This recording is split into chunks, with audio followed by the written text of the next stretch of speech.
This morning on The Dish, it's quite an achievement when a restaurant becomes a dining hotspot, drawing foodies and celebrities to its tables. But even more impressive when it remains a draw for more than 20 years. That's the case for New York's Lure Fishbar and its chef Preston Clark, whose cooking and the acclaim it's earned carries on a rich family tradition. So what you want to do is you want to wedge it right there. When getting a lesson in oyster shucking, right here? Yep, right there in the hinge in the back. A dull knife just won't right here, do. put it down. Towel goes over it so you don't cut your hand. Okay. Put the knife in the hinge and then rock it back and forth while applying very light pressure. And patience is a must. You put it right there. In the time it took me to shuck one of these East Coast Beaujolais. A little bit more, keep going, rocking back and forth. Yep. Oh! Chef Preston Clark made an entire platter. He's been prepping oysters since he was 12 years old. I just slurp it up. One of the many culinary skills he learned from his parents, as well as the joy of pleasing palates. Oh, wow. That is delightful. Did I... Oh, that's a big smile. That's a big smile there. As the name might suggest, seafood reigns at Lure Fishbar. Clark was hired as executive chef in 2014, and 3 years ago was promoted to corporate executive chef and culinary director. How would you describe it? How would I describe a Lure Fishbar? Unbelievable restaurant, a New York institution. I like to say my father had the institution uptown, I have the one downtown. His dad was pioneering legend Patrick Clark, the first African-American chef to run Tavern on the Green and win a prestigious James Beard Award. He died when Preston was just 16 years old. He was a big man, very strict, very stern, but very loving, very joyous. What would surprise people about him? He was kind of a softie. He's kind of a softie. I'm the oldest of 5. There was a bunch of us always running around. Never really lost his temper too much. And I think that was kind of the opposite of some of the people in his professional life understood. You said the langosta allá and dame unos lobster mac and cheese. Yeah, very fresh, huh? A trait Clark admits he shares. Very nice. Let's get it together, huh? And adapted thanks to his culinary mentors, Jean-Georges, Michael LaMonaco, and Charlie Trotter. What was it that you did that impressed them? Just persistence and willing to keep your head down and keep working, taking direction, and then eventually you see results. Also getting results, making his team feel right at home. Uno Brancino, ¿tiene todas las cosas para Brancino allá? One reason he insists on speaking Spanish and is learning French and some Wolof, a widely spoken language in Senegal, too. ¿Hay pescado adentro? Communication is key. When you can communicate with someone and they can understand you, you get the best out of them. And plus, they don't get upset. They can get done what they need to get done and then kind of better themselves on the way. I've had pretty much no turnover. I've had the same guys for the 10 years that I've been here. And so that leadership and being able to pass down the knowledge of cooking, all the different types of techniques and all the different foods that we use is super important. Which leads to eye-popping meals like this. Once the food hits the table, I think you eat with your eyes first. Yeah, I think I want to dive in right now. There you go. Clark prepared an overflow of customer favorites. What inspired this particular display here? I was looking for a little bit of a wow factor, but I was also looking to make sure I used the entire fish. An Asian snapper over a bed of stir-fried vegetables. So it's a 2-pound snapper. Cut the fillets off, we bread it. Right before we send it out, we douse it with our sauce. Really good. Thank you. Oysters with pineapple chili relish. Lobster stuffed with blue crab and scallops in garlic chili butter. Sea urchin bucatini. I love this dish. The pasta is al dente, topped with uni, blue crab, chilies, and lemon juice. I taste the butter and the lemon. There is lemon in it. Yes, most definitely. Oh, it is delicious. Most definitely. And crispy tuna fried rice. I think it hits a lot of different notes. Crunchy, spicy, creamy. Creamy. I want the food to kind of talk to you, not just kind of be monotone. I want it to almost speak back to you, almost like you're having a conversation with the food. I want to create a craving. Once you create a craving, it's food that people just don't stop eating. It's almost like eating. Oh my goodness, it's over. I want to order another one. The New York Times named Clark one of the 16 black chefs changing food in America. Food that's inspired by the totality of his mentors and experiences, but mostly, he says, by both his mom and dad. Seasoning is really the biggest thing from my father. The difference between good food and great food. From my mother, she has a West Indian background, so there's a lot more spice there. He cooks with a lot of heat. Peppers like Scotch bonnets and chilies from the Caribbean and Asia. So are people surprised when they get a taste of that hot flair? Right. That's kind of the point. We're looking for that pop. Thai chili, lemongrass, kaffir lime, lots of lemon juice, lots of lime juice, acid. ¿Y pones sal? Still, Clark Yes, insists his food should not be considered foreign. Like I said, I'm classically French trained, so it starts kind of with the classics, and then you introduce different flavors from the different countries, and ultimately it's American food. I'm an American chef, and it's American food. That's one. Why is it important to consider it American? Americans come from so many different places, and all of them play a part in a role to make the food so great, to make the country so great, to make Lure Fishbar so great. Clark is celebrating that and the freedom now represented by its second Independence Day, Juneteenth. What does freedom in a culinary space mean to you through that tradition? Having the freedom to work your way up, to have the #1 spot, and kind of be able to have the freedom to run the restaurant. I would say that I am an American chef who is very much in love with all kinds of cuisine. No one on the planet can mess with my collard greens, but I am super ecstatic that I'm able to make so much more than just type of soul food. So, freedom to choose. Freedom to choose the type of cuisine you'd like to make and present to the world. And that deserved a toast. Cheers. Cheers to you. And here's to being one of 16 of the greatest. Thank you. Loved that, loved all of this. And this is the wow factor, that Asian snapper. I brought it along with the deviled eggs. Taste, take a bite. Okay. Yummy. I've been there. It is amazing. That restaurant, if you haven't gone, if you live in New York, you get there. And if you come to New York, go there. Amazing. I had never been before walking, and I know Preston, but I had never been. Shame on me. Shame this on is you, and now absolutely fantastic. Are deviled eggs your favorite food? Huh? Are deviled eggs your favorite They food? really are. Yeah. Now here's Today on The Dish, we transport you to Latin America. Born in Spain, Chef Felipe Donnelly brings you along on a culinary journey, pulling inspiration from his childhood travels throughout South America and Mexico. He now has 3 restaurants in New York City, the James Beard Award-nominated Colonial Verde in Fort Greene, Disco Tacos in Williamsburg, and now Comodo in the Flatiron, which is where I shared a meal with him. Si quieres, me lo pasas para allá. Born in Spain and growing up in Mexico and Brazil, Felipe Donnelly was never far from savory spices and rich flavors. Una tostada con extra tostadas, a 3 unidades y un mac and cheese. Donnelly is the owner and chef of Comodo in New York City, his 3rd restaurant, but his first inside a hotel, the Freehand. Here, there's 400 rooms above us, so there's definitely a lot of judges. The Latin-infused menu ranges from wild mushroom al ajillo tacos to lamb sliders. These little guys are made with pão de queijo, so it's a Brazilian cheese bread. It is gluten-free, it's made with tapioca flour, and it is a little lamb meatball in the center. And the chipotle dipping sauce, a little creamy chipotle sauce to really help break in the... So do I just dip this in? Just dip it in. All right, so I dip it in, and I love a slider because they're small, and you can eat them all, and you don't feel guilty. The lamb has cranberries and marjoram. It's really special. His parents, a banker and family therapist, traveled with Donnelly around the world. He credits an international childhood for his culinary success. Flavors of all these countries have just been a part of who I am. Kind of the one gift that I really received from all of these different countries. Were your parents great cooks? I could not say my parents were great cooks. My parents were many things, great, but cooking was not one of their fortes. The one thing my parents gave me was the palate, the flavors, the ability to learn how to taste.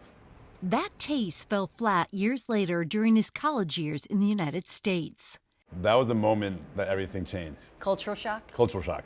Like American cafeteria food for my first time was, I just didn't understand what was happening. Like, why is there no flavor in this? What were you missing? I was missing everything. The search for flavor sparked a creative culinary journey with his wife Tammy when they started a supper club in their home. We started off with friends. We started running out of friends to invite. And then we started inviting random people from Twitter and Facebook. So we started bringing strangers into our house, and I started cooking for them, and that basically blew up. The supper club led to opening neighborhood restaurants in New York City, attracting diners with unique dishes like this vegan delicata squash mojeca. It's my take on a very classic dish from Bahia, from the northeast of Brazil. So it's made with using coconut milk, dende oil, which is palm tree oil, and we have some pickled peppers and some popped wheat berries. You know, just a nice mix of little flavors in there. Sweet. Mm-hmm.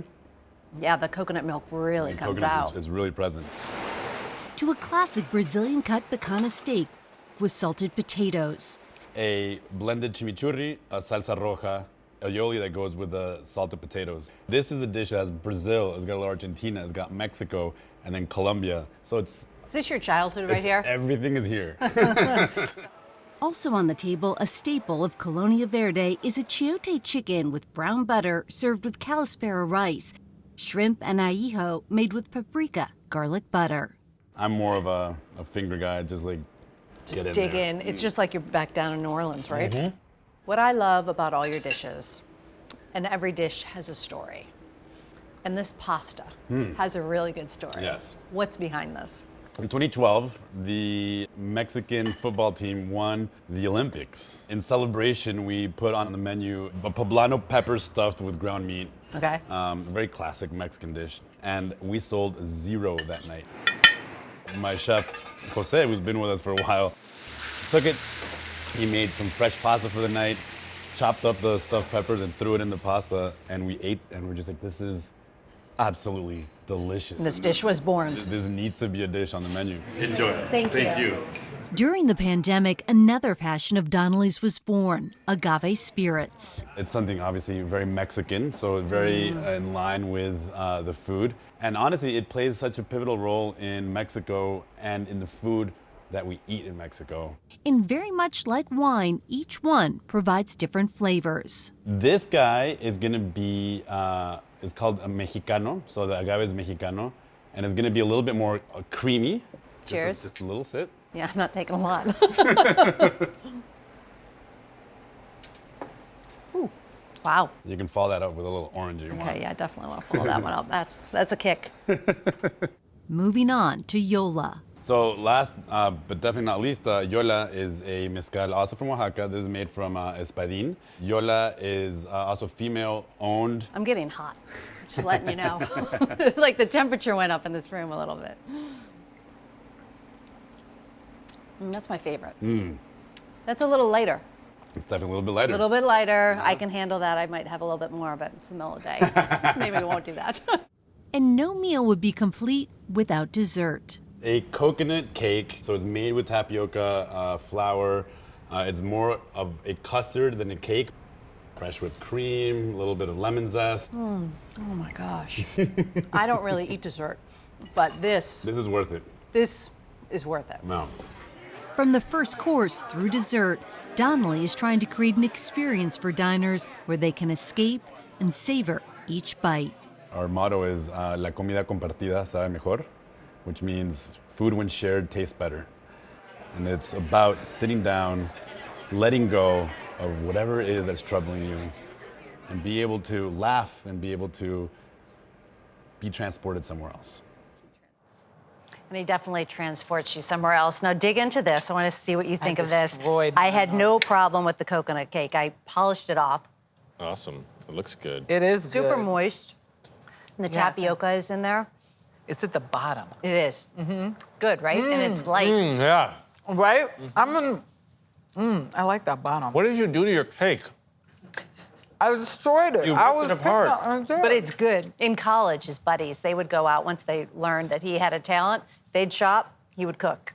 Can you imagine what a deal in college? Oh, yeah. To have somebody like that cooking for you. This morning on The Dish, Chef Joe Isidori.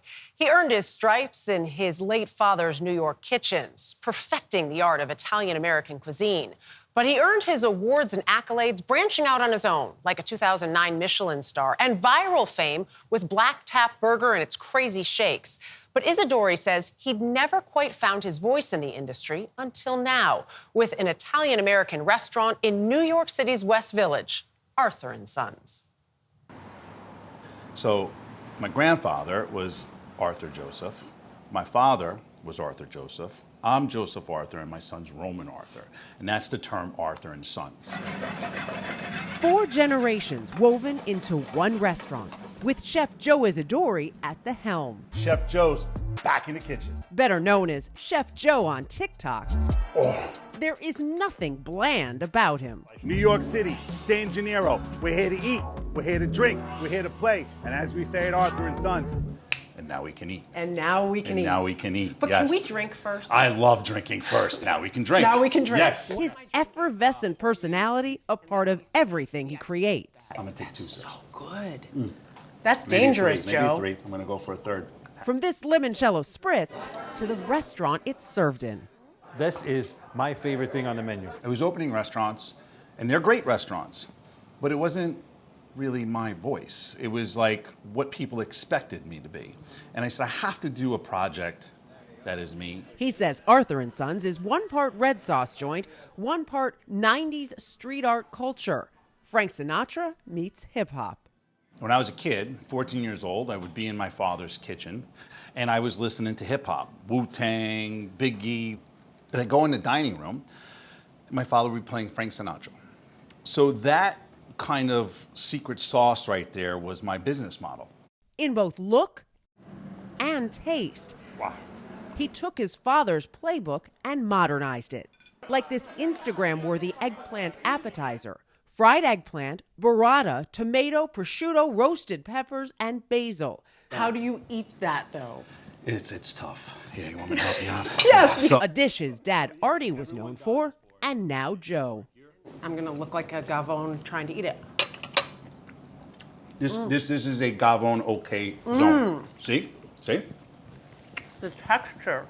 Oh my God. A little hot, little cold, little bit nice and creamy. Another big seller, the spicy rigatoni alla vodka, using Calabrian chili paste for a clean heat. I mean, people clamor to get in this restaurant just for that dish, and it's just a classic dish reinvented. That's it. I'm an old school kid. One that was born into the family business. I'm a 3rd generation New York City chef. My grandmother was a professional chef, 1964, like listed in the New York Times back then by Craig Claiborne. She was real deal, right? Then my dad became a chef. He's also a New York City chef. Right. And he would work like between Arthur Avenue, Mulberry Street. We had our own restaurants. My parents had a sausage and pepper stand here in the 70s. They sold peaches and wine, sausage and peppers. We paid a visit to those streets of Little Italy, a part of the Isidori family history. I mean, Little Italy is just ingrained in the red sauce culture and the Italian-American history. But Joe admits he didn't see it as part of his future when he was a teenager working in his dad's kitchen. He would say, you know what your problem is? I say, what? You got champagne taste on a Budweiser budget, kid. He goes, you got to remember one thing in life and only one thing. I said, what's that? Chicken parm pays the bills. And what I did was I left the restaurant, I traveled the world, learned everything I could about fancy food. And at the end of the day, only one thing rang true. Chicken parm pays the bills. And here we are today. Yes, chicken parm is on the menu at Arthur & Sons. This is my father's recipe. I didn't mess with this one. I actually probably just put more cheese on it because I like cheese. You know, I always say Chef Joe's never basic, I'm only extra. So, you know, #1 seller at the restaurant. Do you remember the first time you made his chicken parm? Yeah, I was probably like 9. And I remember... So you're making me think of stories I haven't thought about in so long. My dad was complaining to the prep cook, and I remember my dad kind of giving this guy the business about the chicken cutlets not being pounded thin enough. And he looks at me and he goes, "Could you please show him?" I was 9. I went in and never came out. That's what it felt like. It was like he put me in the kitchen and said, good luck. Luck was what I needed, trying to make my way through the rest of this feast before us. Shrimp scampi, fried calamari Mulberry Street style, burrata, and mom's meatballs. And I add one little ingredient that changes it up. I use old-fashioned ricotta cheese, ricotta as we say, and I add that to the mix to keep it nice and moist. I'm not even using the spoon now. I'm just going in. I've been delicious. eating these meatballs for a long time. My mom always says, it's always about your dad. Always about your dad. So I love you too, Mom. I can put your meatballs on the menu. As good as each bite is, Joe Isidori says it's not the only thing that keeps customers coming back for more. Papi, some my meatballs. I think it's all about personality, right? As long as you use your personality and you're nice to people and you make them feel warm and comfortable, you will win. And it's not about fancy. It's not about the chef. It's about personality. And this restaurant has personality, right? You're going to get everything you want, everything you love, everything you enjoy, and maybe a little extra, a little cherry on top. Speaking of, my trip to Arthur & Sons wouldn't have been complete without dessert. So it is homemade pistachio ice cream, Nutella on the bottom, Amarini cherry, amaretti cookie, a little powdered sugar. This is the best thing on the menu. Or as Joe tells diners at the restaurant, it's the best thing on the menu. So, and as we say, make sure you save room for spumoni. And this is why, because that's the reaction we get. Save room. Oh my God. Right? It's stupid. Best dessert ever. And there she is. I love it. Come to Arthur and Sons. Come. It's a family place. It's a family place. all joking aside, it is, in name and voice. Ultimately, it's about my dad, but the more I think about it, it's for my son and the legacy of the Isidori family in New York City. I don't know if he'll be a chef. I don't know what he'll do. He'll find his voice. But at the end of the day, he'll find his voice. He'll realize chicken parm pays the bills. I'll be able to hopefully leave him a family heirloom called Arthur and Sons. Aww. Exactly. Oh, I mean, if you can't tell, Joe was a blast to be with. I brought some of the food, which is delicious. I could not bring the best, dessert, because it would have melted. But I hope you enjoy it. And I thought this was interesting about Joe. It was the family business, but he told me he originally wanted to be an artist. And he went to school for a couple of years for art design. Yeah. And you see that in his food creations, like that eggplant stack that his dad did, but he also has. And when you watch him on TikTok, you can see those sensibilities in it. We talked about food being his medium now and the restaurant. So thank you, Joe. That was a blast. So good. Stuff. Yeah. For our series, The Dish, we stopped by the Harlem Soul Food Institution Charles Pan Fried Chicken. Charles Gabriel, a James Beard-nominated chef, has been delighting diners for decades. In 2019, the New York Times described his food in a way we all can understand. This chicken, I'd die for. Gabriel now runs 4 New York City restaurants. Of course, we had to taste some, and we went to meet the chef himself. As is often the case with fried chicken, the process is pretty simple. And Charles Gabriel would agree. Once the chicken starts turning color, then I gotta turn it. But his process, parts of which are shrouded in secrecy, is drawing crowds from all over the city and beyond. For Gabriel, it's a lifelong labor of love. Born near Charlotte, North Carolina in the 1940s, into a sharecropping family with 19 brothers and sisters, young Charles spent his days in the cotton field and his evenings in the kitchen. So we all had a choice to do. And I told my mom I want to do the chicken. So she let me do the chicken. Yeah, but we had this big cast iron pan, so we had to cook. It was fresh chicken. We had to kill our own chickens. Right, from the rooter to the tutor. That's right. It was a lot, yeah. So your love for cooking started at an early age? Yes, yes. At 17, he left North Carolina for New York City and found work at Copeland's, a historic soul food spot in Harlem, and manned the kitchen there for 22 years. And then you decided it's time to go out on your own. Yeah, so I got me a table. I put it on the Right corner, outside your apartment. And I did chicken in my house. Now, was it successful? Very successful. It got me to a truck. The food truck expanded his customer base and eventually led to his first brick-and-mortar restaurant, Milk wash is seasoned with a special Milk wash. seasoning. Yeah, exactly. Huy Slobert is a chef and also Gabriel's business partner. Yeah. Together, they've expanded the business from 1 location to 4. Thank you very much. We invited ourselves inside the kitchen for a lesson on how the food is prepared. This is my chicken here. Okay. And it's already seasoned and everything. Okay. All special seasoning, everything. All you gotta do now, pick up the chicken, put it in the wash. You ready for this? Bam, dunk. Sit for a second. Come in with the boom, pow, bing, bang, boom, ah. Voila. That's perfect. I'm still learning. You know what I mean? I'm still learning. But you got it, though. You got it. We good to go. So break down the difference between deep fried and pan fried. Pan fried is like when you put this chicken in when it's cooking, it's like half in, half out, just about. And then it's not smothered. Deep fry, you put chicken in deep fry, everything is smothered on the oil. Completely submerge it. Exactly. While he's cooking that, let me show you what we got over here. Okay, that's what I'm talking about. All right, what we got? All right, so this is the master spread right here. The master spread, okay. If you go to your grandmother's house, she put the pots out, this is how it looks, it's beautiful, this is how we want it to see. A master spread indeed, with dishes like cinnamon citrus-infused yams, black-eyed peas, and mac and cheese. Yams, okay, wow. That's like Thanksgiving, yeah. I, of course, grabbed a bit of everything before grabbing the main attraction. All right, make sure I give me some big pieces, you know. I'm a chef, I'm a grown boy. I hear you, you gotta eat. Mac and cheese, 10 out of 10. Succotash.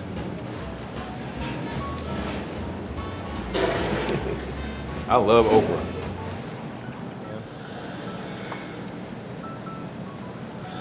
Yeah. You weren't playing with them yams. Nah. It's almost like you've been making that chicken since you was a kid. I am. This is it. It's amazing. Y'all need to hurry on down to Charles Pan Fried Chicken and come and get you some. So shout out to Chef Charles, Quee, shout out to the whole crew of Charles Pan Fried Chicken.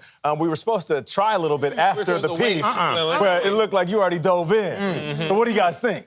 Amazing. It's delicious. So I've been there several times before, and going back to the first it never location. fails. Yeah. Always delicious. I can confirm this is fantastic. And now I know a little bit about it. This is pan fried, not deep fried. Yes. Right. And it's not just the chicken, it's also the sides. In desserts, they do a little bit of everything. And I'll say this, what we didn't show in the piece, people in the neighborhood, they kept stopping Charles.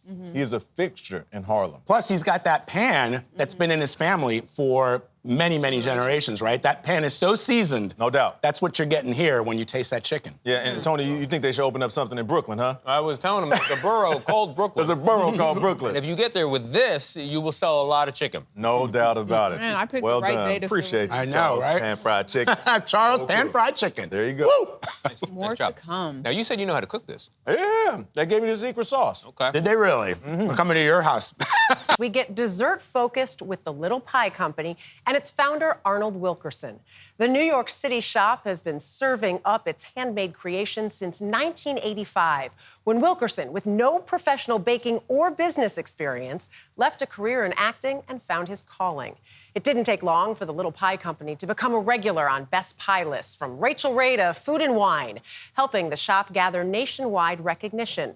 And as we found out, no matter how much time passes, Arnold Wilkerson is still counting his blessings.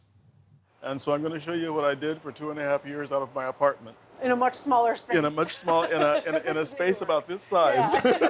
For almost 40 years, Just spread those around. Arnold Wilkerson has been running the Little Pie Company. Just go like this. Oh, yeah. Okay, that's what I meant, like a dollop. And while his kitchen time is a bit limited now, as its founder and first baker, he is the heart of it all. At least we can eat as much of this if we want, not be drunk.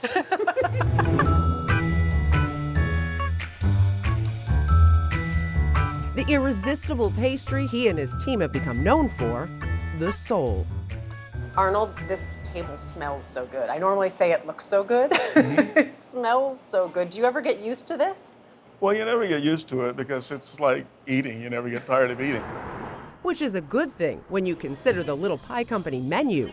with a selection ranging from A for apple. We have an old-fashioned apple pie Okay. here. We filled the pie with the golden delicious apples, made it a nice double crust pie. That's what I try to make my pie look like. To P for pumpkin. The spice in this pumpkin pie. And plenty in between. But the one that started it all was this, a sour cream apple walnut. It's thinly sliced Granny Smith apples. It's topped then with the brown sugar and walnuts, and the crust is an all-butter crust. Wilkerson started making them in his one-bedroom New York City apartment in the early 1980s. This is like my dream come true. Okay, I have an fair entire enough. pie in front of me. Oh, wow, look at that. And this was breakfast, lunch, and dinner because, you know, when you're starting out in your business, you don't have any money. A writer at New York Magazine eventually got a taste and told readers, buy this American pie. I don't have to tell you what the phone was doing. I had to borrow ovens from my friends' apartments who were to make them out. So I put 4 timers in my apartment and know which apartment to run to get different pies out. I would say about halfway down the block, I noticed the aroma. The business eventually helped Wilkerson move on from his makeshift apartment bakery, opening the Little Pie Company a few yards away. Is it 5 minutes from here to there? I don't even think it's 5 minutes, and your building is right there. Yeah, it's right there, yes. There's the Little Pie Company upstairs and the Little Pie Company downstairs. It's not the life he first envisioned when he moved to New York City to pursue an acting career in theater and film. But growing up in California, baking was always a part of family life. My mother would make fried pies. My mother, I think about it, liked to bake on Sundays. And the only problem was she didn't like anybody in the kitchen. She didn't know I was watching. So you watch and you learn. And once he made the pies of his youth a part of his present, he turned back to his mom for advice. You know what makes this pecan pie nice? I called my mother. Everything. And my mother told me, put vinegar in that crust. You see how brown that crust is? Helps it to get done and makes it light. Family isn't the only influence on the Little Pie Company's decadent desserts. These recipes, this is not just you developing, this is everybody here. You know, one of the things that you learn in life is you don't do anything by yourself. You do things collectively, through discussion. We learn from each other. A prime example, this spin on a Mississippi mud pie, combining the Southern classic with Wilkerson's international palate. Once you taste chocolate, you know, in either Belgium or in Switzerland, you don't want any other kind of chocolate. Right. What you're having right now are 3 different textures of chocolate pie. There's a Belgian chocolate, which is chewy on top. Then you're going to get a creamy texture, and then you're going to get a crunchy texture. Wow. Isn't that something? Oh my God. Now, if you were a chocoholic, wouldn't you be in Yes, heaven? it's like a brownie with like a frosting-ish. Yes. And oh my God. Reactions like mine taking the place of the ovations Wilkerson once got on the stage, a trade he doesn't regret making. You always know when your heart is into something, when you're doing it because you like it and you know you're doing it when you love it. 2 very different things. Right. I liked acting, but I wasn't in it.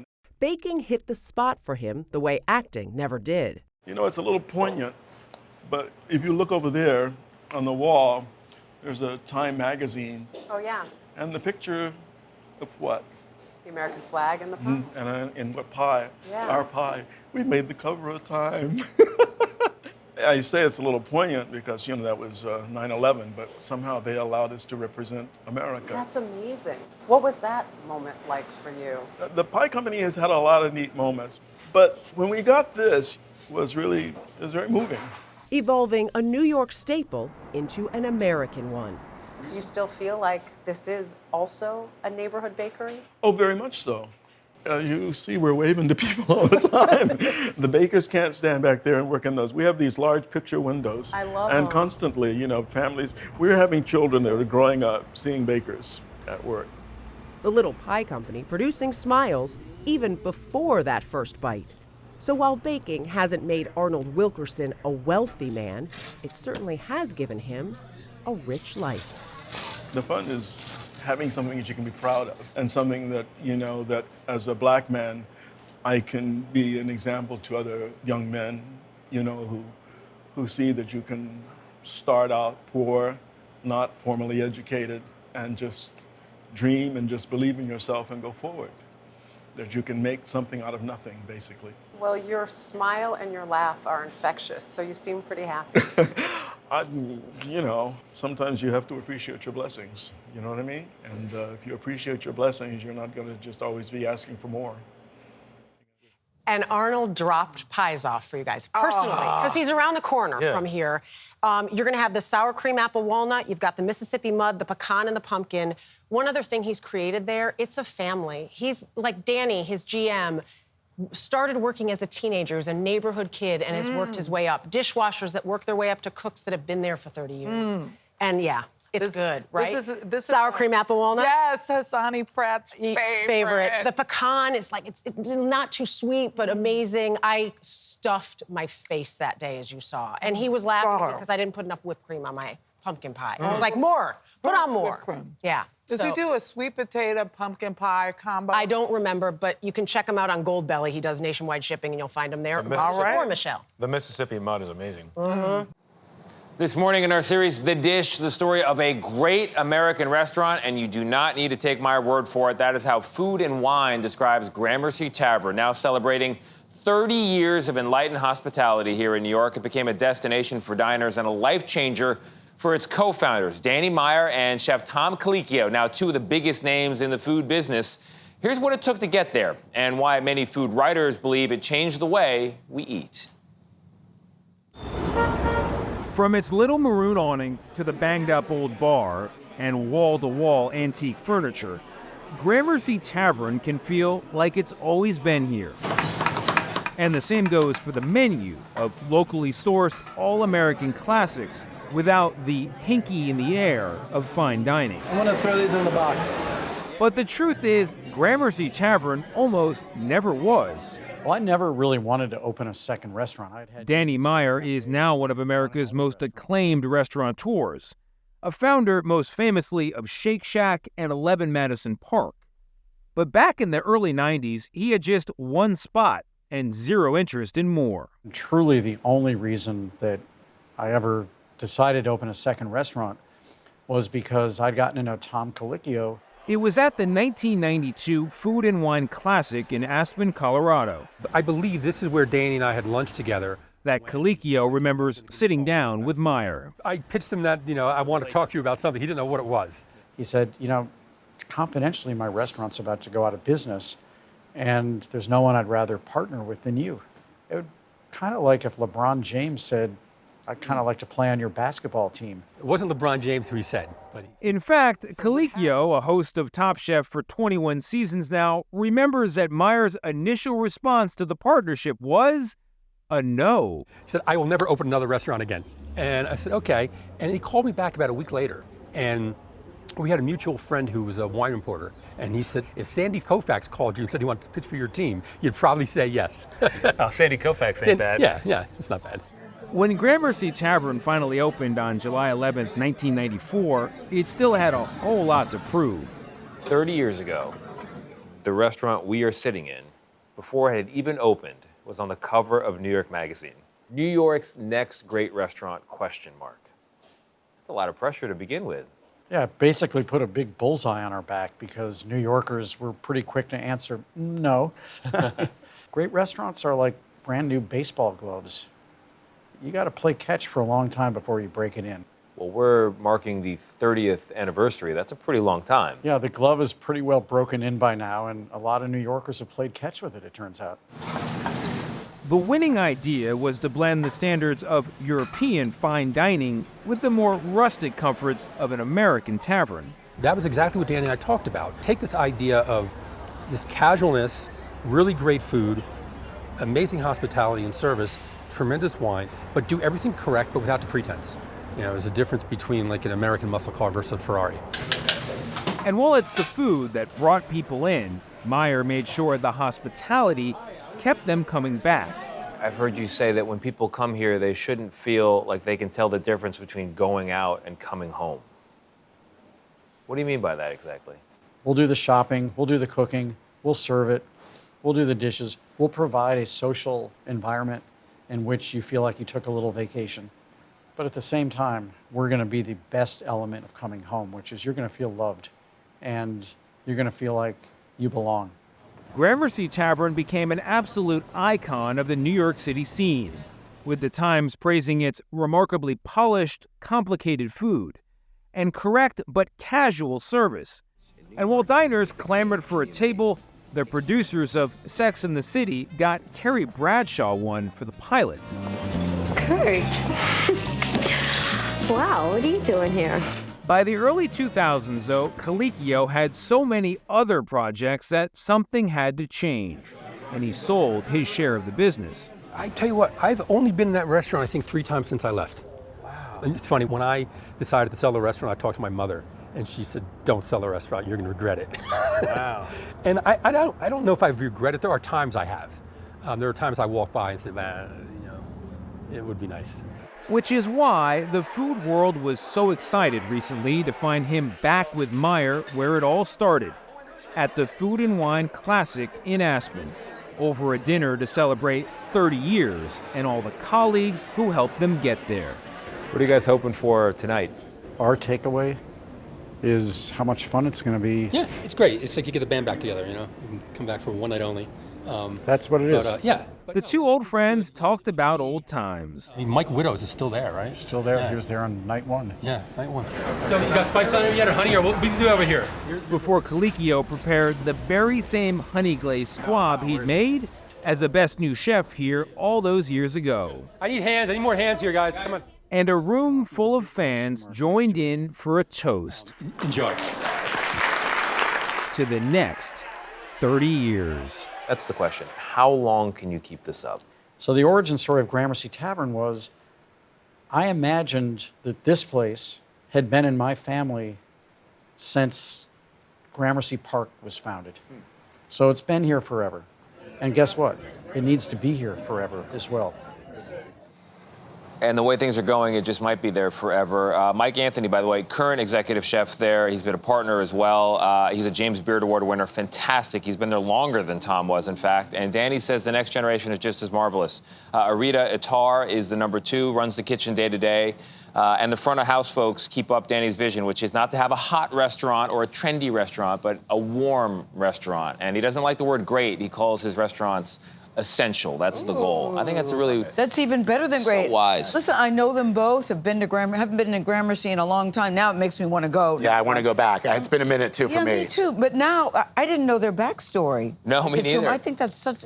They were so I think young. It's amazing what they've done together. And they've become such stars in the food world. Yes. And if not for this restaurant, none of it would have happened. Well, I think that's interesting that people tend to forget in this world that we live in now, where everybody's a foodie, that the American cuisine scene back in the early 90s was very, very different than it is today. And it's because of Gramercy Tavern and what Tom and Danny did that we are the people that we are today, the kind of food that we enjoy. It really is. It's really good. Sisiamo, also very good. Yes, I've been there as Anything well. that Danny Myers touches, I think, I agree. is a place you want to eat your food. Kraft ain't bad either, Yes, Tom Colicchio. exactly We'll be there as well. Yes. On the dish this morning, JP and Elia Park, the husband and wife team pushing Korean food to new heights. The Park started with Otto Boy and Otto Mix, 2 restaurants in New York City that have received near universal acclaim. Otto Mix was just named one of the top 10 in the world on the world's 50 best restaurants list. Their latest NARO is a throwback, a fine dining establishment serving more traditional fare. JP and Elia Park's latest restaurant is smack dab in the middle of Rockefeller Center. A dining destination that looks modern, but serves the opposite. To honor their heritage, the Parks reached back centuries to pull together their menu. Dishes also featured in the Korean cookbook, co-authored by JP. I have to ask, I see the scissors. Yeah, scissors, you know. and there's a toothbrush. Yeah, this is another special tool to clean down the abalone. Okay. We started in the kitchen, preparing yukjep anshe with JP. The first task, shucking abalone. That's easier than oysters. Much easier. Oh, yeah. I was a little worried. And also one of the beautiful part of the abalone is the Gorgeous. inside. Look at the shine of that. Inside of the shell, it's like really shining. So sometimes a lot of the restaurant using this abalone shell as a decoration for the serving with abalone. Cool. With the abalone, shrimp, radish, bamboo shoots, pine nuts, finely chopped by hand, and a Korean mustard. All of it served in broth made from brisket. For you, what is Korean food? I mean, Korean food is like our language. JP worked in kitchens in London, Melbourne, and Seoul before he and Elia moved to New York in 2012. They opened Otto Boy in 2016. That was followed by Otto Mix, recently ranked 8th on the world's 50 best restaurants list. Otto is the ancient Korean word for gift. The park's latest restaurant is NARO. It seems like you guys, more than anyone, are really allowing Korean food to have its moment. Thank you, thank you. And that's got to feel pretty special. When I got married to JP, he told me, I want to change the world with my food. I want to change the world. I want to change the world. And I didn't know what that means, but I can feel now with his food, what we love about the Korean cuisine. Now the world is changing. They're opening their mind to adopt more Korean food and Korean culture. At the park's restaurants, whether it's formal or casual, you get a multi-course set menu. Wagyu King. And everything is authentically Korean. The lighting, bar, even the ceramics. Perfectly designed details from a duo with perfectly designed rolls. You're back of the house and you're front of the house, basically. Basically. That's the split. Yeah. So she's the face of our restaurant, and I'm just like behind the scene, you know? So, yeah. It's working out okay. So far, so good. So our work is our art and our show. And our show, JP is our director, the creative director. I'm the producer. Oh, so nice. he's an artist. And when he says something, I'll make it happen. So far, good balance. Our menu featured tong pianse, mung bean jelly with chilled vegetables and chokunchang, striped jack, raw fish with cucumbers. And what is this? That is 감자전. So 감자전 is literally means like potato fritter or potato pancake. Almost like kind of hashy brown. It looks amazing. It's like the it's like hash brown. Yeah, hashy brown. So we like thinly julienne was slicing the potato, and then we just bake it, almost like hashy brown way. And Wow. then serving with the pine nut cream. That's insane. Yeah. This is one of my favorite dish. That's my favorite. Yeah. There was also an amazing Wagyu meatloaf, baked in a soy glaze and served with mussels and red mustard. It's a lot of the flavors going on, a lot of the textures going on. Amazing. Too. Yeah. Wow. So happy to see your smile.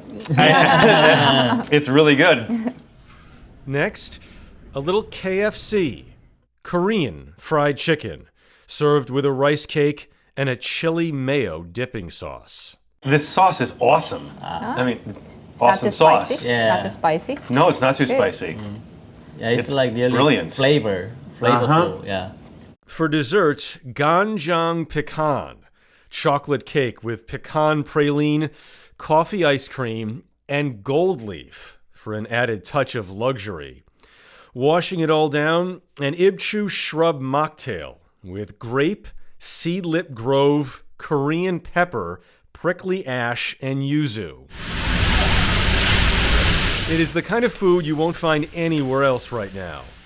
The parks know it and are soaking up every minute of the experience they've been allowed to share. We kind of on a good ride, you know. So. It's a damn good ride. It's a really good ride. I'm happy for you. Thank you. They are so sweet, and they've been working so hard at this. I don't know how they do it with the 3 restaurants now. It's just nonstop for them. But I brought you guys some Korean fried chicken. Yeah. With the Korean mustard here, and also you have to try the chili mayo dipping sauce, which is, I'm just gonna use my fingers, but I like the kick in the chili. So tender. it's so good. I really want to try And it's like cleaner. This is the Korean. I thought this fried chicken was not like It's not overly fried. No, super like, greasy yeah. and gross. Like, Yeah. yes, Right. it's still fried, but I think it's... Well, it has very little breading on it. And I think that makes it kind of interesting, you know? And I love the sauce. That's really good. I'm doing what you did last week now. I'm gonna have to talk with No, you well, or about not. Only on CBS Mornings, we like when we can say that. The great Food and Wine magazine is revealing its annual list of America's best new chefs. This year's lineup, this is a national competition, more than 8 states around the country, and one of them is New York, right here in our own backyard. Ed Szymański. For our series, The Dish, Szymański is proving at his New York restaurants Dame and Lord's that modern British cuisine is much more than pot roast. Oh my God, this is amazing. Oh, it's so good. It's really good. Oh my gosh. If you don't mind, I'd like a moment alone with the French fry. Oh my gosh. It's delicious. I'm no professional food critic, That is amazing. Wow. Thank you. but trust me when I say Ed Szymański's cooking is, as one actual professional food critic put it, glorious. Well, that's the best part of doing this for a living. It's watching the satisfaction on customers' faces. I heard very little of that because of the crunch. As a baby-faced 30-year-old, Szymański is head chef of 2 bustling New York City restaurants. Can I have a spoon, please? Which he runs with his wife, Patricia. One is a casually high-end seafood spot called Dame. This is a grilled oyster with the green chartreuse hollandaise on top. Thank you. Enjoy. And a short walk away, the other, a larger, more meat-focused bistro called Lord's. Neither spot takes itself too seriously, and neither does Szymański, preferring a t-shirt to a chef's coat, and on his feet, well... They're like night slippers or something. Yeah. Most people who have reached chefdom tend to buy slightly more expensive ones, but humble boy at heart, I guess. They do the job. That job is wowing Americans with food from one of the world's less appreciated culinary traditions. I already get laughed out of the room when I tell people that the hottest new restaurants in New York are British restaurants. I think British food can be incredibly delicious. Britain, it's a very small island, but one that's influenced by a lot of different cultures over centuries. What began with fish and chips And the fish floats instantly. has now moved into edgier English classics, including a Scotch egg with curry-spiced lamb. It satisfies some of those medieval cravings, like the caveman. I like fat and acid, I like salt, I like a little spice. That is so good. That is lights out. And a full pig's head, breaded and fried. That's really delicious. I think it's a moral burden on us if we choose to eat meat, to eat every part of the animal and not to throw the other parts in the trash. But that's only one side of it. The other side is that it's actually really delicious. I'm a little bit confused about your path into the kitchen because you were not meant to be a chef. Do I have that right? That's true. I was the weird kid who had decided I wanted to be an investment banker. It's like, that's what I want to do in my life at 11 years old. But I pursued it pretty doggedly for years and realized after setting foot in an asset management firm, maybe this isn't for me. Instead, a volunteer job at a restaurant changed his life. I stepped into that kitchen and the personalities and the food and smells, and I thought that the restaurant was the coolest place to be. You're going to be a Best New Chef, Food and Wine honoree. When I found out the news, I was shocked. I didn't think that's something that would ever happen to me. For more than 3 decades, Food and Wine has published an annual list of best new chefs, described as the most exciting emerging culinary talent in America. Ed's take on modern British food is really fresh, very seasonal. Ed's doing something that nobody else in the country is doing. And if we think about the history of Best New Chefs, that first class was Thomas Keller, Daniel Boulud, Rick Bayless, Nancy Silverton, David Chang. These are the chefs who have helped shape cuisine in America over the past 34 years, and this new class will do the same over the next couple decades. This year's awards put a particular focus on great chefs Thank you. who are also cultivating kindness in the kitchen. In the kitchen, you have a sign that says, be positive. Where does that come from? How do you maintain it? You know, a lot of it comes from experience and making mistakes of my own and seeing how one is perceived when they raise their voice or do silly things or yell. And I want to set the example from the top down that you need to be very understanding and supportive of your staff. It seems so silly once you see how great it can be if everyone is supportive of each other. Are you calling Gordon Ramsay silly? And then could you speak into this camera right here? I think Gordon is a terrible representative of kitchen culture. I mean, that kitchen culture, if it didn't die 20 years ago, it should be dead now and buried way underground. Like, there's no place for that in this day and But age. if I had a $20 million check for you to stand in front of a British flag with your arms crossed and a vein popping in your neck, you would take it. $30 million, I might take. For now, Shemansky is thinking about his next new restaurant, while also hoping the magic never ends. How do you deal with the doubt? Well, these kind of awards help a lot. Seeing the customers respond positively to the food. I would give it all away if it meant I had a busy restaurant every night packed with people who are excited to eat the food. That's what I really care about. That is the goal. He's amazing. The British food he cooks is amazing. Food and Wine's list of best new chefs is lights out. Great.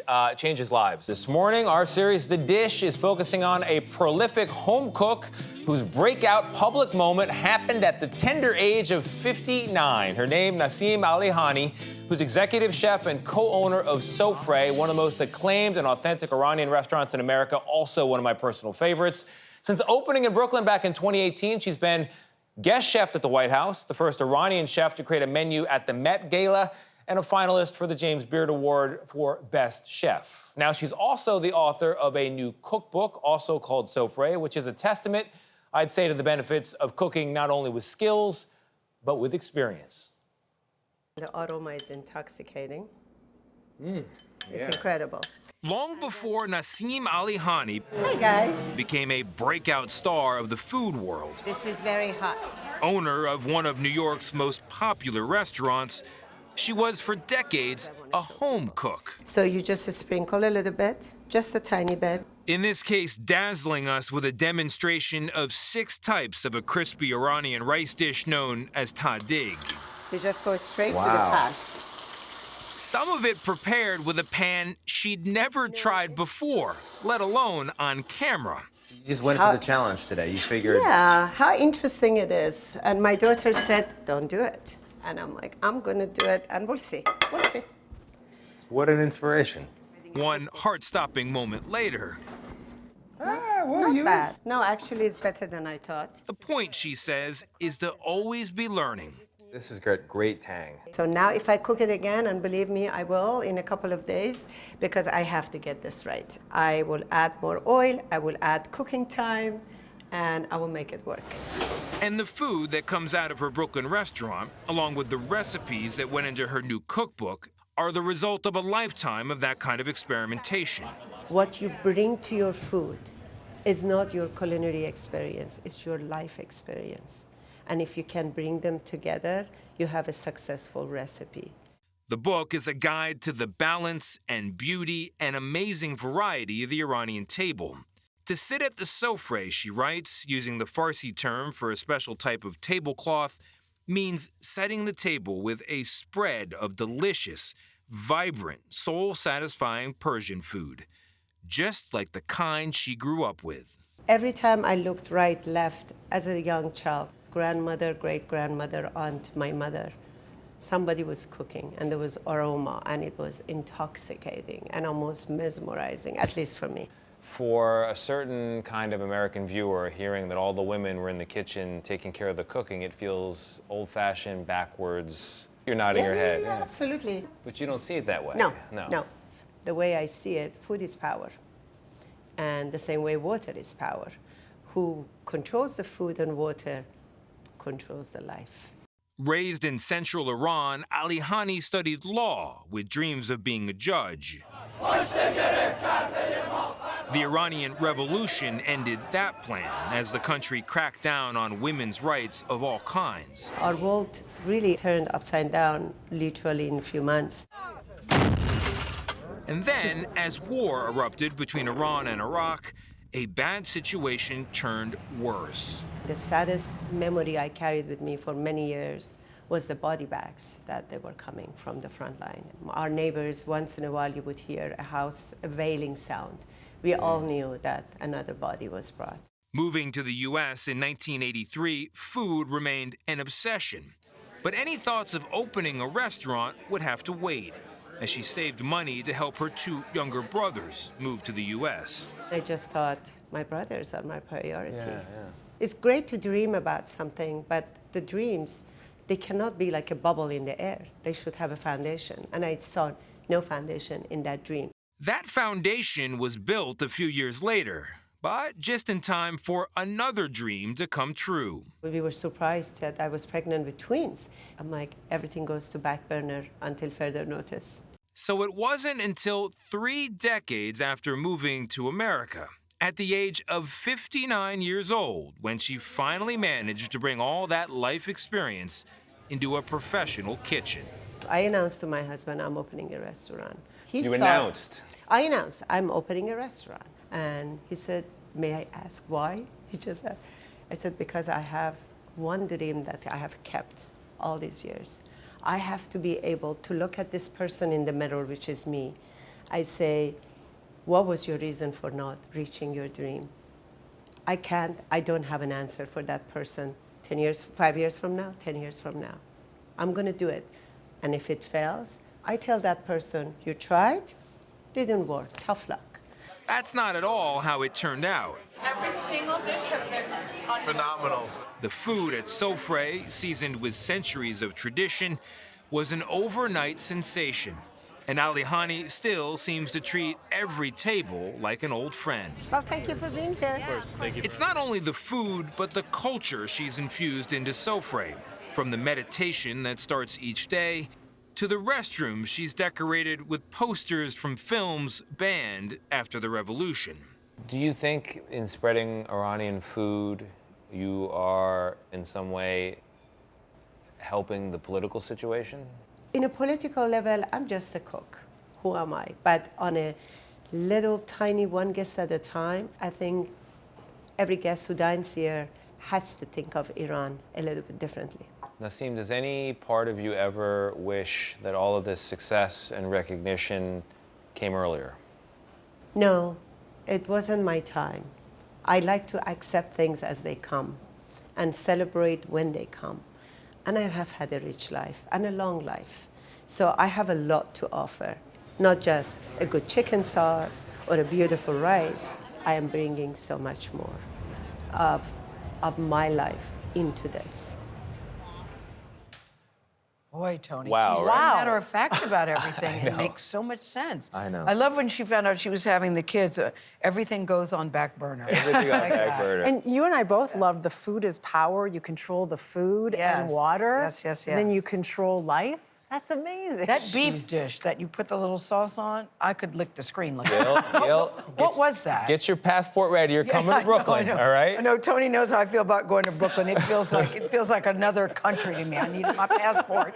I need to be ready. But you can eat it at the restaurant, which is fantastic. One of Katie and I's favorites. good. But you can also make it in the cookbook. I've tried a bunch of the recipes. In You fact, have? I impressed Katie by trying the tadig, which is a crispy rice dish The with the little flip, leftovers? and we have the video proof. This is on vacation. The moment of truth here, as I flip it. See how he does. Here we go. Drum roll, please. Tony, Look at that color, huh? Now, I came, yes, thank you. Tony can come cook for you. Yes, I would like that. You can even hear Katie going, "Oh my God!" She was They genuinely look like hash shocked. browns. Is it good? It's so good. It's like nutty. It's got turmeric. That actually some saffron in it that I got from Nasim. So thank you, Nasim, for that. She coached me. I impressed my wife. Tony, you really can cook. You're very good. On the dish this morning, Café Carmellini. Andrew Carmellini has risen to the top of the cooking world, opening a bevy of restaurants in New York City over the past 2 decades, including La Conda Verde with Robert De Niro. But he's never opened a restaurant with his name on it. This one may be his crowning achievement. It's one thing opening a restaurant, multiple restaurants that you have. It's another opening one with your name. It's a big difference, just emotionally for myself. Andrew Carmellini grew up in Cleveland and wanted to be a musician or a chef. This is back when chefs weren't so glamorous, when they weren't considered celebrities. I hate that term. You do? Yeah. Even though you're one of them. I don't know, there's a bad connotation to it, I think. I'm a working chef, I'm a restaurateur. I think it's waning a little bit, the idea of celebrity chefs. I don't think that's a bad thing. After honing his skills in Italy and France, Carmellini worked at Le Cirque under Daniel Boulud, then at Café Boulud. In 2009, Carmellini opened Locanda Verde with Robert De Niro. Then The Dutch, Lafayette, Bar Primi, and Carne Mare. Now Café Carmellini, which is getting out of this world reviews. Why do you think that is? Is it not just the food, the space? Is it the moment? You know, there's no recipe for success in the restaurant business or as a chef. I really wish it was like making a great song. You could just go in the studio and you work really hard on it and you make everything super perfect and you play it for the next 100 years and it's the same. It's a Broadway show. It's a very organic. The fish changes, the customer changes, the weather changes, and every day is a production. Café Carmellini is glittered out in gold, with soaring ceilings and 2 large artificial trees hovering over diners. I feel like I should see like women in like flapper dresses, like up over the gold bars, sipping on, I don't know, gin in a coffee cup or something. Some nights it's like that. Is it? Yeah, some nights it's like that. How would you describe the space you've tried to create? I would say it's definitely grand. It's definitely a night out. I think it's fun and unique. So fine dining is back. That article comes out every 5 years, right? You're probably right. Yeah, it's fine dining's been dead and back probably like 10 times in my career. So stop saying that in articles and reviews. It's cyclical, right? For Carmellini, it's less about the labels and more about the journey that each dish is meant to take you on, like his duck, duck, duck tortellini. So picture like, I don't know, it's a beautiful day in the Italian countryside. It's a little foggy out. You're having a beautiful glass of Brunello or Barolo. The sun's going down, and that's what this dish is all about. Beautiful. So it's duck on the inside of the tortellini, glazed in a sauce of duck made with the bones. A little sauce on top made with the liver of the duck. And then we finish this with a cherry blossom mosto cotto. Oh, it's delicious. A lot of different layers of flavor. Still savory. That was just a tease. We were ready for the full dish presentation.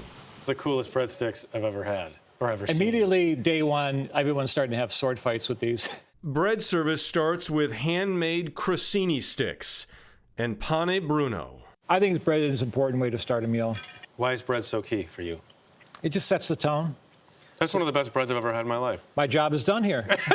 Oyster a la pomme. Oysters from northern Maine with green apple. Wow. This is kind of being in Normandy, France. We have amazing oysters, and then you have apple orchards. White asparagus was served with a Maltese blood orange sauce. Wild shrimp with lardo and caper leaves. Beet ravioli came with caviar and mascarpone. And scallop cardots with kaffir lime curry sauce, squash, basmati rice, lemongrass chili, and ginger. How do you figure out how to put all these together? You know, I think about food a lot. Getting there is a little bit the fun process for me. Fun. Yeah. It's not painful. It's fun. Oh, it's like any creative process. It's a ton of pain. Okay. It's a ton of self-doubt and pain. Okay. Good. It feels like every dish you serve is a chapter in a book. Oh, I like that. I might steal that. I mean, everything is it's you. There's a lot of places that you can get the same, meaning like you can find a good steak at places. Yeah. Like I love to go to a great steakhouse. I have a great steakhouse, and I think it's important to have a point of view, especially if you're going to do a restaurant like this. No restaurant that you've ever done represents your point of view more than this one. I would say so, yeah. For desserts, Carmellini gave us grapefruit sorbetto with vermouth and fior di latte gelato topped with hard-to-get wild strawberries from France, drizzled with balsamic vinegar from Modena. This is what dreams are made of, the simple stuff. Wow. That is exquisite. Do you want to top this place with something else at some point, or is this? I don't think so. I think I tend to, be here for a long time and concentrate on it. Okay. I guess what I'm asking is, do you have ambitions to do other, open a place that's bigger, grander? No, I think there's a lot to explore here and a lot to do here. So we're just getting started. I cannot say enough about the food at Café Carmellini. And can I just say, yeah. this bread Oh is my God. so worth it. And the breads. And the sticks. Yeah. Oh, come on, Jeffrey. Christine- Oops. Well, hey, did you Just break your sword. attempt to swipe me with and you here? And now it's all broken. And I broke it. I get that. Oh. See, this is the childish stuff that Can't I end up help it. doing, or we end up with. Right, but amazing but restaurants. seriously, tastes so good. It really is. It is worth every Yeah. bite. It is. Great job. Thank you for. Oh, with chicken here too. Sorry. Oh, what kind yeah. of chicken is it? A chicken with garlic. A garlic chicken. Yeah. Try it. Go to Café Carmellini. You can get a reservation.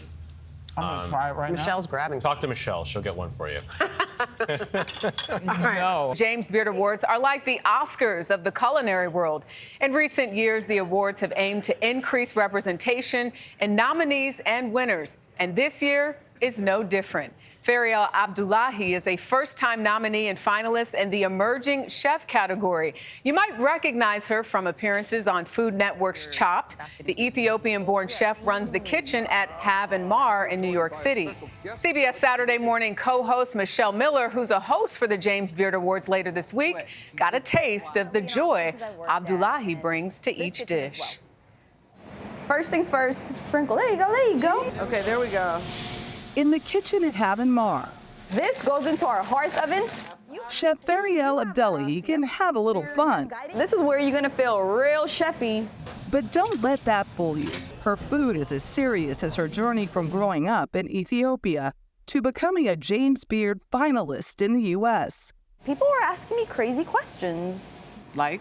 I was at a very fancy restaurant. I took a break, went to speak with the table, and they asked me if I came to America as a part of a refugee camp. And you said, no, I came first class. She moved to the States for college with plans to become a doctor. But after pivoting to culinary school, she knew exactly where she wanted to work. I said, what is the best restaurant in the world right now? And it was Noma in Copenhagen. And I remember my classmates laughing at me. Like, Why? you can't just start at the #1 restaurant with no restaurant experience. But I did. and what? You just applied to that next gig? You know, I came back and I didn't have to apply anywhere after that. She fell in love with the energy of working in some of the most esteemed kitchens. And yet, I didn't get to make the food that I wanted to make. Really? And I burnt out. You know? Because there was no joy? There was no joy. I wasn't perpetuating change that I wanted to see happen in kitchens, but I was almost all the time the only woman of color.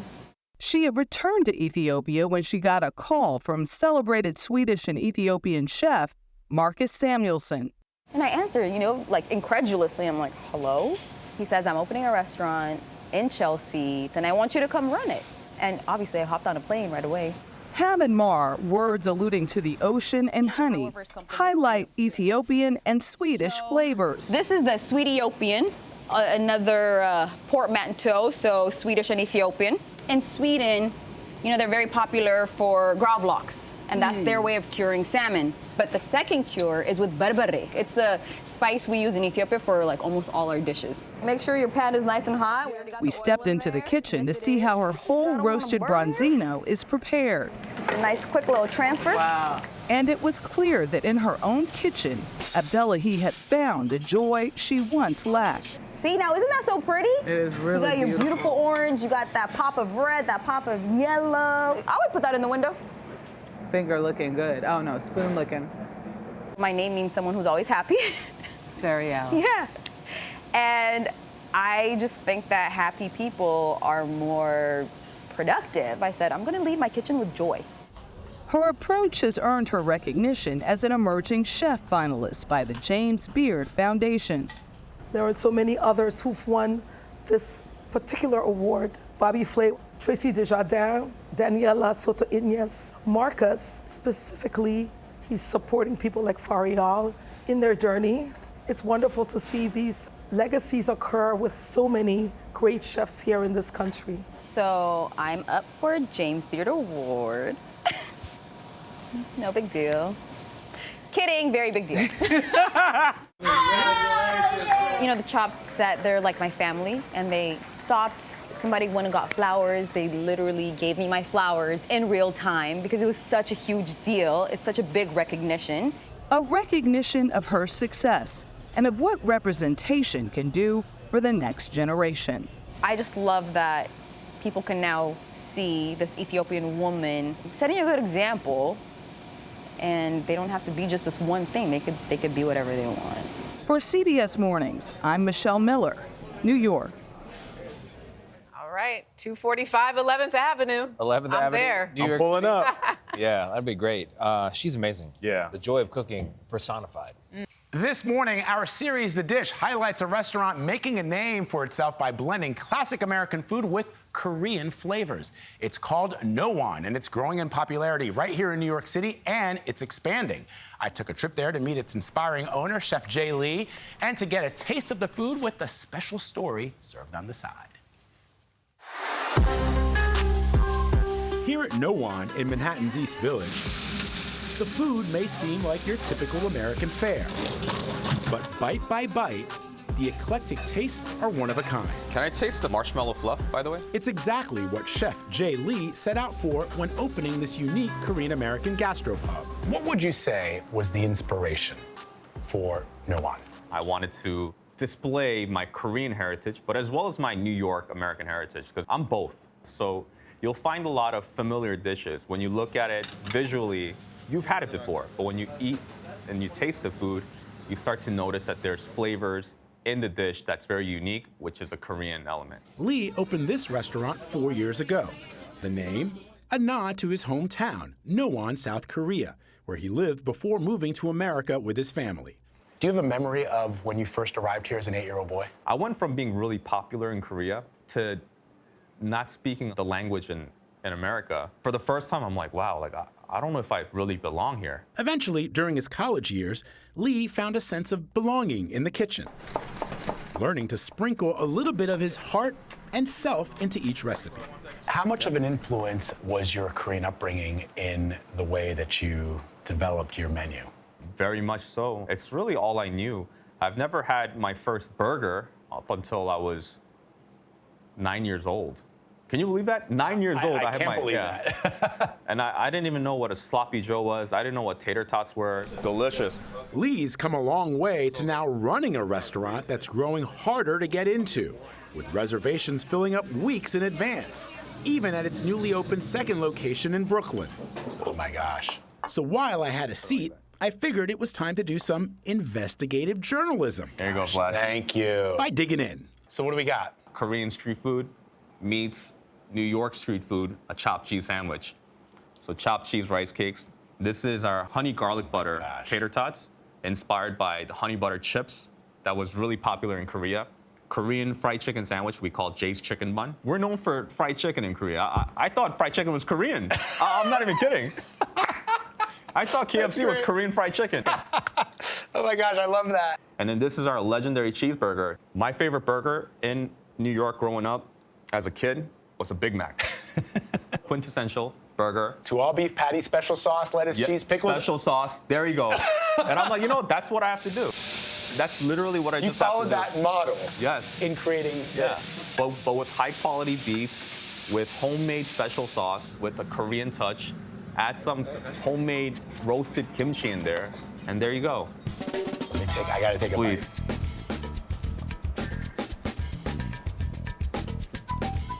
I could eat this every day of my life and be happy. We're gonna make our legendary cheeseburgers. So Chef Lee invited me into his kitchen. Butter the bread. To teach me how to flip my favorite food into a total masterpiece. While that's toasting up, we have this 4-ounce patties. The top selling item on Nowon's menu. Take this smasher, smash it down. Really? Smash it down. Perfect. Scrape the meat right at the bottom. There you go. And give it a nice flip. Perfect. Slice of cheese on top of each patty. All right. See that? Gosh, that's awesome. Let's talk about toppings. We're gonna start with this kimchi special sauce. 3 pickles, roasted kimchi. Now we're ready for the patty. Okay. Look at that. All right, Vlad, your shift starts tomorrow at 5 p.m. I'm here. I love cooking. I mean, we're already digging in. You know help me, good. Jesus, help me. Help me, Jesus. I know. I couldn't even wait for the piece to be over to taste this burger. I know. Yes. What the hell Chef is Jay, this is amazing. Go on, Nate. Let's see what all the hype's about. He's here, by the way. He brought it for us, Chef Jay. Thank you so much. There is for Chef this. Jay. I Chef know, Jay, I love well it. done. Well done. Right? I mean, Chef Jay, damn. Chef Jay, will you marry me? I don't know how to cook, Chef Jay. He's married already. married? Oh, well. He's married taken. already? He's Okay. taken, Gayle. Never mind. Sorry.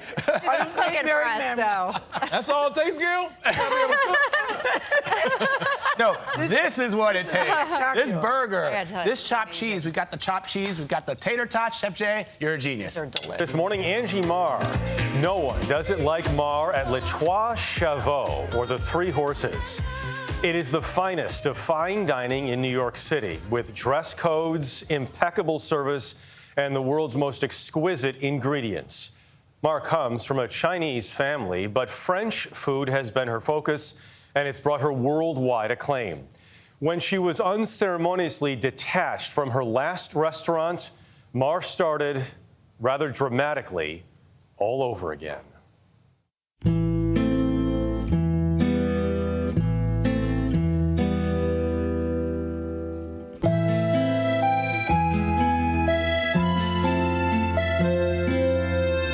Originally from Seattle, Angie Mar was taken on childhood trips to New York City and Paris, which made her realize what she wanted: to make some of the best food in the world. My father grew up in a lot of poverty. He put himself through dental school and really tried to provide for us. And when I called him and I said, look, I don't want to be in the corporate world, I want to cook. He said, okay, you're never going to see your family. You're never going to have a holiday off. It's a lot of work, but I understand why you love it, so you should do it. Mar honed her craft at kitchens in New York before taking over the famed Beatrice Inn as executive chef in 2013. But in the middle of the pandemic, her old landlord decided to raise her rent 40%. So Mar shuttered the Beatrice and opened a new restaurant right next door. When you open this place, I want to make sure I get this quote right, but about leaving Beatrice, you said about the landlord, opening next door was my big you to them. It was. Yeah. It was kind of a statement, wasn't it? Mar, the rare celebrity chef who doesn't leave the kitchen, is now the relentless force behind Trois Chevaux. It's going to be 2 tasting menus, 2 vichy soie sauce, 2 cannelloni, chalandouche, soie blanc, cervelle de veau, soup, salmon, and canard. Yes. What time do you arrive at work every day? 8 a.m. And when do you leave? Maybe 2. a.m. If I'm not here, we don't open.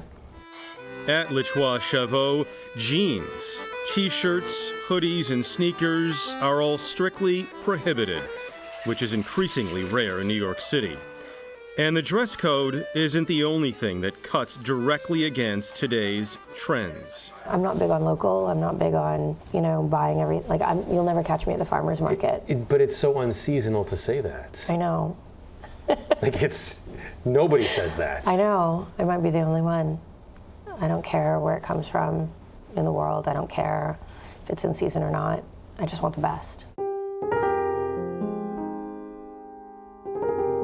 Trois Chevaux features either a 4-course prefix menu or a 10-course degustation menu, which includes a parade of desserts. For us, Mar opted for the latter, starting us off with an amuse-bouche, an aerated leek and potato vichyssoise, followed by a croissant stuffed with black and white truffles, porcini mushrooms, pistachio, and golden Osetra caviar. No, is that not the best bread and butter you've ever had? Yes. Oh my gosh. The next dish represented a blend of Mar's background and her Washington State roots. This is a cannelloni de fruits de mer. It's actually not pasta. This is a crystal dumpling technique. So, when you go to dim sum and they have the hakao, which is completely see-through. That's essentially what this is. We incorporate nori and squash blossoms into the actual wrapper of the cannelloni. And then you have 3 different shellfish. And it's all finished with a saffron cream. It's like the Pacific Northwest. You can taste the pine, you can taste the cold water. Yeah. Right? Yeah. There was cervelle de veau with foie gras, Madeira sauce, and burgundy truffles. I never put anything on the plate that shouldn't be eaten. I love that. Gorgeous. Thank you. A truffled soup with chestnuts, legumes, and vermouth encased in a crusted pastry made of croissant dough. What do I do? You're going to cut the pastry off of the top. It should just pop right off. Oh. Oh, come on. It screams elegance and holidays and yeah. Give it to me. Ballotine of hen was stuffed with lobster, served with cognac sauce. She closed out the meal with a light salad and cheese, before moving on to a selection of desserts. The crepe Mademoiselle prepared tableside was the highlight. Oh my goodness. Literally. Oh yes. Along with oolong tea ice cream, a chanterelle mushroom creme, and finally, pomme dauphine. It's like dipping your French fries in a vanilla milkshake. It is. Mm-hmm. I don't think I've ever done a dish where I eat every single bite of every single dish, and I'm doing that. Then we've done our job properly, right? You were in heaven, Jeff. We've done a lot of restaurants and we've had a lot of food here. That may be the best food I've ever had. That's great. Really? It was, I mean, she's amazing. And the fact that she's there so much and she's not just trying to franchise and doing all these different restaurants, focusing on making great, great things in this one place. And the best quality, no matter where it's from. No matter where it's from, she says, yeah. Yeah. I just love that it's a nice, tight restaurant. It's manageable. It's not a big place, no. Yeah, yeah. Love her opening next door, by the way. Yeah, I can't wait. Let's go, let's go. On the dish this morning, Chef Rich Torrisi and his most recent spot, Torrisi Bar and Restaurant. A reboot of one of his older restaurants, but on a much, much bigger scale. It's all part of Torrisi's bold approach. While his partners in the major food group started focusing on trendy destinations, including South Florida, Torrisi has gone all in on the new New York, and he put down for us one of the best spreads we have ever tasted. Did you ever think when that closed, you'd be like, I want to do this again? No, I thought I probably don't want to do this again. Rich Torrisi is giving his first love a second chance. The original Torrisi Italian Specialties was a tiny gem of a spot that opened in 2009 and led to the creation of the major food group, which now owns restaurants around the world, including Carbone and Sedel's. Torrisi closed in 2015, but Rich became determined to bring it back and did so in a space 10 times as large. There's opening a restaurant as like a little art house movie, and then there's trying to open a restaurant as a blockbuster. 100%. You're trying a blockbuster. 100%. But my hope is that it's a blockbuster that still has high-level craft and art inside of it.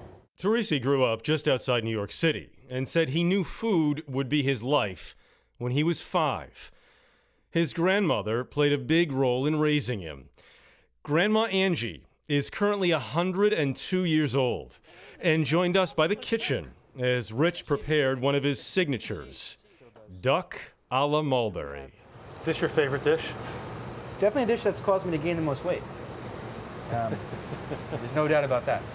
Is she allowed to critique the dishes? She's going to do it whether she's allowed to or not. That's what she's been doing for a very long time. She'd probably say that I'm going to make a mess as well. What? Who's going to clean up? How do you think he's doing? Excellent. Sure. Torrisi serves his carefully selected duck over fresh mustard with mulberry sauce. Look at that. Swiss chard and orange zest. Duck a la mulberry. That's fantastic. It looks beautiful. Yeah. And it smells amazing. Delicious, Rich. Like it? Very good. This is the first time I've had duck. Yeah. At 102? Not a bad time to have it. Yeah. 102. Duck a la mulberry is one of those dishes that Torrisi has experimented with relentlessly. He is stubborn, introverted, unafraid. His restaurant partners have shifted much of their focus to South Florida. Torrisi said, respectfully, no. I'm quadrupling down on New York. Because? Because I felt it. I was going space to space, and I thought, you know, anyone that business knows this, the best time to strike is when things look the worst. Torrisi is located in the historic Puck Building, which was built in the 1890s and was once the home of the famed satirical magazine of the same name. You know, when we walk down inside the building, we have the vaulted ceilings, the cast iron columns, these gigantic windows. These design features, they're 1 in a million. And that's what we look to do at the restaurant. We look to just really highlight the amazing things that our space had that other spaces just don't have. Today, the Puck Building is the canvas for Torrisi's creativity, which included cucumbers New Yorkaise, meant to remind you of the flavors found in a classic New York pickle barrel. Octopus Na Trang, inspired by a nearby Vietnamese restaurant that Torrisi frequents. Italian and American hams with zeppoli. These are zeppoli that we fried to order. So the idea is you take a zeppoli, you take a little bit of this pineapple. Light. Very light. Yeah. Super light. Take a little bit of this pineapple. We call it mostarda. It's made with mustard seeds, mustard oil. And you take a piece of the ham and you just kind of let it fold right on top of the zeppoli and you eat it. That's awesome. We get to showcase things, two hams that are radically different from each other. This ham is from Kentucky. It's done in the traditional American way. It's salt cured, it's smoked, right? This ham is from outside Bologna, from a small town. It's made in the traditional Parma Italian way. It's cured way longer, it's softer, it's more delicate. There was also tortellini pomodoro and bass dogana, accompanied by the house Negroni, a dirty martini, and a grapefruit and tonic. Cheers. Thank you. Thank you. Fantastic. For dessert, an indulgent affogato. It's a simple matter of a little bit of fudge, mascarpone mousse in between, and a nice thick layer of the espresso granita on top. Also, frozen yogurt served in a pomelo shell with a jam made of Campari and grapefruit, a Sicilian date cake, and almond cheesecake. You don't dream small. No. Huge. It's amazing. It's big. Every dish, it's like trying to hit it out of the park. I dream as big as I could possibly dream because I feel like what's the downside? I feel like as long as you can legitimately believe it, that's kind of the rule I hold myself to when I'm dreaming. As long as I can believe that I can make it real, then it doesn't matter to me how big it is. Because the belief is the most important thing about a dream. You have tons of dreams, but if you lack the belief, it doesn't matter at all. You'll never get it. I just thought that was such a great point. A lot of people have dreams, but if you don't believe and you don't take it, I mean, let people say we never get days back, and it's true. Right. But if you're not taking action, that career you want, doesn't that happen. hobby you want to pursue, the book you want to write, whatever it is, do it. Yeah. Right? Yeah. Take that first step. And because there's nothing here, I owe you. You're taking us doing there. a threesome dinner. We're doing dinner for 3. Yeah, sure we are. Thank you. I wasn't even going to thank you. At Torrisi. Jeff, Nice. I'm waiting. Coffee. Should What's in your should mug I hold there? my Nice. breath? Are you sure there's coffee in Nice. that mug? Hold my breath. Hold Yes. Elliot, whoever did By the the way, background. and the restaurant looks so beautiful. It is I kept gorgeous. saying that. The food looks amazing, but look how gorgeous that space is. There it is. It does. Today on The Dish, we get a taste of dining the Simon Kim way. The New York City-based, Korean-born restaurateur has been racking up accolades of late, from a Next Generation Award to Entrepreneur of the Year. Known best for his Michelin-starred Côte Steakhouse here in the city, he just opened COQODAQ, which is a combination of the French and Korean words for chicken. The restaurant's motto, a better chicken. The breathtaking and drool-inspiring eatery is one of the tougher reservations to get in the city, and after paying a visit, there is no doubt why.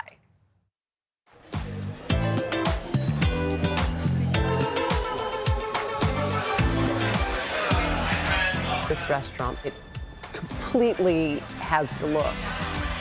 A cathedral of chicken. Mm-hmm. Was that your intent? That was my intent. I love fried chicken. Dana, do you like fried chicken? I love fried chicken, yeah. Who doesn't? And for those lucky enough to get a table at COQODAQ, Simon Kim has created the swankiest of New York dining spots, all for that delectable finger food, like a golden chicken nugget. This is where a chicken nugget. Better than any chicken nugget I've ever seen. Oh my God. Hope you enjoy it. Oh my and gosh. the creaminess and the saltiness of the caviar, so decadent. It's fantastic. The idea of this, why these two? Is it because they are so different? Yeah, it's kind of the power of and, right? It's the most lowbrow and the most highbrow and everything in between. I love that dynamic. The power of and is a philosophy that Kim developed over years of straddling cultures and identities. I came to America when I was 13 years old to New York, Long Island. That had to be incredibly hard at age 13 to have your life upended like that. It really was. So half of my root is in Korea. Right. And the other half of my root is in America. I felt like I fit into both places, but I didn't belong. Right. But as I became an adult and I kind of found myself, Yeah. I realized I'm Korean and American. And I felt like that was a real aha moment. But acclimating to America didn't come easily. You'd have some fights with kids, standing up for yourself. Right. Later on, it was bar fights, maybe. Right. During those times, when I was actually facing those challenges, it really hurt. Right. The racism really hurt. And I'm very grateful now that I fought through that, because without those difficult times, without kind of overcoming those unfair moments, I feel like this American dream would not be possible. In high school, Kim would go into the city to work as a busboy at his mother's Tribeca restaurant, Corey, laying the groundwork for his passion, hospitality. One he discovered after buying a one-way plane ticket to study in Las Vegas. Was it overwhelming at first, or did you love it? I think being overwhelming is an understatement. I joined as a front desk agent, checking people in, checking people out in this giant mega casino. Everybody taking out all the issues that they have with you. Oh my goodness. They had 4,055 rooms, and they were all sold out. Think about how many things go wrong, and who do you call? It's the front desk. So, and one day, the vice president of fine dining of the casino was walking by, and then he stops, and he goes, "Hey Simon, do you want to run a Japanese restaurant?" And I was like, hell yes. Kim would soon return to New York, working under the likes of Jean-Georges and Thomas Keller. Chef Keller taught me about the work ethics. There's no secret. It's about working harder than everybody else. Whereas Chef Jean-Georges, he taught me about magic. You know, this sense of magic, and he's such a charismatic. He has that about him. It really is. My mother taught me so much about having the balls to just do it. Do it. In 2013, Kim set out on his own with Piora. The Italian restaurant earned him a Michelin star, but Kim thinks ultimately failed because it wasn't truly authentic. I think I said it somewhere. My nona never made me those pasta. Yeah, you didn't have a nona. I had halmoni, which is a Korean word for grandma. It may take a little bit of time, but ultimately, the North Star should be inside of you. He found that in Cote, combining the conviviality of the Korean barbecue he experienced with his father in Korea and the American steakhouse he fell in love with in New York. Did you think it would be received here the way it has been? I did, right? I'm biased. That's why I raised a bunch of money and I took the leap of faith. But I gotta be honest, I didn't know it was gonna be this much of a success. We received our first Michelin star in less than 5 months of opening, and it just kept on going.